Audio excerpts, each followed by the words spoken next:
अस्सलामु अलैकुम वरहमतुल्लाहि वबरकातुहू। हम सिर्फ वही गुनाह नहीं कर रहे हैं जिनको हम गुनाह समझते हैं, जिनको समाज गुनाह समझता है। बहुत सारे गुनाह हमारी जिंदगियों में वो भी हो रहे होते हैं जिनको समाज भी बुरा नहीं मानता और हमारा दिल भी उनको बुरा नहीं मानता। ऐसे कई गुनाह मैं आपको इस वीडियो में बता रहा हूं ताकि मेरे और आपके लिए उनसे बचना आसान हो जाए। वो गुनाह है लेकिन हम उनको गुनाह नहीं समझते। उन गुनाहों में से पहला गुनाह है रेहड़ी पर, दुकान पर से सामान खरीदते हुए बगैर दुकानदार और रेहड़ी वाली की इजाजत के उसके सामान में से कुछ भी उठाकर खा लेना। ये कतअन नाजायज और हराम है, इसकी कोई इजाजत नहीं। फर्ज करें आप मूंगफली खरीद रहे हैं और आपने कहा 20 रुपए की मूंगफली दे दे। दुकानदार रेहड़ी वाला उसको तोलने लगा, वजन करने लगा और आपने वहीं उसी वक्त खड़े खड़े मूंगफली उठाई रेहड़ी वाले की मूंगफलियों में से और उठाकर पटक ली। याद रखें, आपने चाहे एक मूंगफली खाई हो या 2 खाई हो, आपके लिए उनका खाना नाजायज और हराम है। वो आपके पेट में नाजायज तरीके पर गई है। आप ये कह सकते हैं कि जी बगैर टेस्ट के हम कैसे ले लें, टेस्ट करके लेंगे हम तो। हाँ, टेस्ट करके लेना आपका हक है, लेकिन उस टेस्ट की भी तो पहले आपको परमिशन लेनी पड़ेगी, इजाजत लेनी पड़ेगी। आपने इजाजत तो ली नहीं, आप तो वहां खड़े हुए उठाकर आपने पटखानी शुरू कर दी। इसकी किसने इजाजत दी आप? इसलिए इससे बचा करें। और ये ऐसा गुनाह है जिसको समाज और माशरे में गुनाह ही नहीं माना जाता। हमारी सोसाइटी में इसको बुराई नहीं माना जाता। चुनाचे आप जब ऐसा करते हैं या कोई भी करता है तो वो इसको गलत नहीं मानता, हालांकि ये गलत है। एक मूंगफली भी बगैर दुकानदार की इजाजत के, एक रेवड़ी भी बगैर दुकानदार की इजाजत के इस्तेमाल करना और खाना नाजायज और हराम है, और इसको हमारे समाज में बुरा नहीं समझा जाता। दूसरा बड़ा गुनाह जिसको हमारे समाज और माशरे में गलत नहीं समझा जाता वो है बगैर मालिक की इजाजत के उसका सामान इस्तेमाल करना।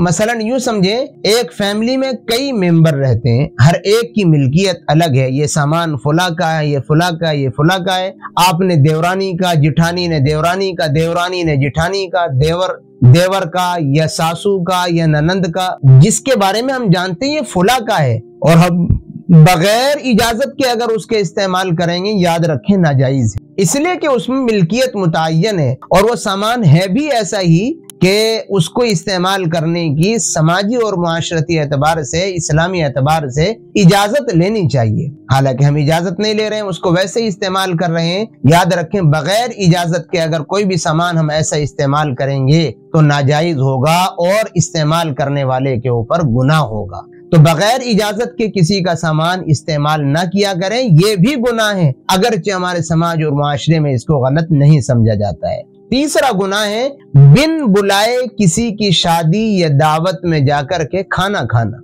आपके पास इनविटेशन है ही नहीं, आपको इनवाइट किया ही नहीं गया, दावत दी ही नहीं गई और आप जाके खाना खा के आ गए। याद रखें, बगैर बुलाए, बगैर इनविटेशन और दावत के अगर आप खाना खा के आएंगे तो नाजायज है। याद रखें, जिसकी दावत है वही खाने का मुजाज है, उसी को इजाजत है।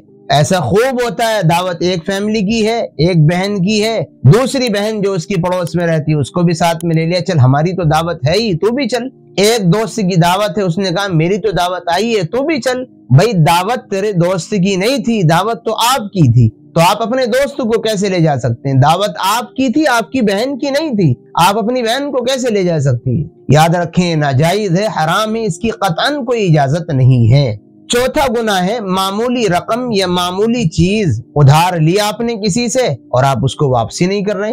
आपने फर्ज करें किसी से 2 रुपए कभी उधार लिए और आपको सालों साल हो गए वापस ही नहीं कर रहे। भाई क्यों नहीं कर रहे? या 2 ही रुपए की तो बात थी, बात 2 ही रुपए की नहीं है। अगर उन्हीं 2 रुपए के ऊपर आखिरत में आप फंस गए, जिसके थे उसने आपसे मुतालबा कर लिया, फुला वक्त आपने मुझसे 2 रुपए लिए थे, वापस कर दो, तो क्या आप ये मामूली सी रकम वहां वापस कर सकते हो? आपने कभी किसी से नमक उधार लिया था कि आधा किलो नमक दे दो या 100 ग्राम नमक दे दो, मैं आपको दे दूंगी, और आप लेकर के देने का नाम ही नहीं ले रही हैं और ये समझ करके इग्नोर कर दिया, नमक ही तो था 100 ग्राम, क्या हुआ? 100 ग्राम नमक की अगर कोई वैल्यू नहीं थी तो फिर मांगने की जरूरत क्या पड़ी? अगर वो आपकी नजरों में इतना ही बेहैसियत है तो क्या रोजे महशर अगर उसने आपसे सवाल कर लिया तो आप वापस करने की हालत में होंगी? यकीनन मैं समझता हूं कुछ भी वापस नहीं किया जा सकता वहां। इसलिए चाहे रकम मामूली हो, चाहे चीज मामूली हो, जिसकी भी हो, उधार अगर आपने ली है तो वापस करने का मिजाज बनाएं। कम समझकर, मामूली समझकर, थोड़ा समझ करके इग्नोर न किया करें। इसी तरीके पर एक गलती और एक गुनाह जिसको समाज और मुआशरे में गुनाह नहीं समझा जाता लेकिन वो गुनाह है, पैसे कमाने के लिए यूट्यूब या इसी तरीके पर फेसबुक और दूसरे सोशल मीडिया प्लेटफॉर्म पर व्यूज हासिल करने के लिए गलत थंबनेल, झूठी थंबनेल बना करके लगाना, व्यूज के लिए, कमाने के लिए, ये भी नाजायज और हराम है। इसलिए कि इसमें धोखाधड़ी है। आपकी थंबनेल में टॉपिक, उन्वान कुछ और है, लिखा हुआ कुछ और है, अंदर वीडियो में कुछ और बताया जा रहा है। बहुत से सोशल मीडिया यूजर इस तरीके का काम करते हैं। याद रखें, ये भी नाजायज है। इसमें धोखाधड़ी का पहलू गालिब है। किसी को धोखा देने की इजाजत नहीं, धोखा देकर के पैसे कमाने की इजाजत नहीं। धोखा देकर किसी के साथ गद्दारी करके जो रकम कमाई जाएगी वो नाजायज ही होगी, चाहे समाज उसको अच्छा समझता रहे, चाहे आपका दिल उसको अच्छा समझता रहे।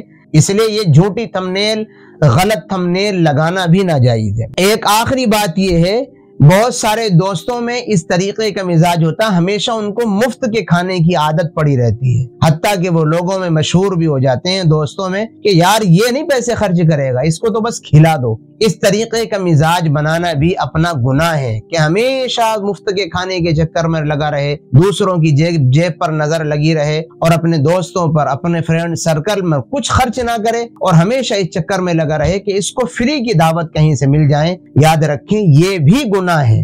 हमारे समाज और मुआशरे में इसको अगरचे गुनाह नहीं समझा जाता लेकिन अल्लाह के नजदीक ये गुनाह है। इसलिए हमें इन चीजों को मामूली समझकर इग्नोर नहीं करना चाहिए। अल्लाह की नाफरमानी समझ करके इनसे बचने की कोशिश करनी चाहिए, वरना अगर इनके ताल्लुक से आखिरत में बाज़पुरस हो गई तो सवाल जवाब बड़े मुश्किल हो जाएंगे। अल्लाह मेरे लिए भी आसान फरमाए और आपके लिए भी। अस्सलामु अलैकुम व रहमतुल्लाहि व बरकातहू।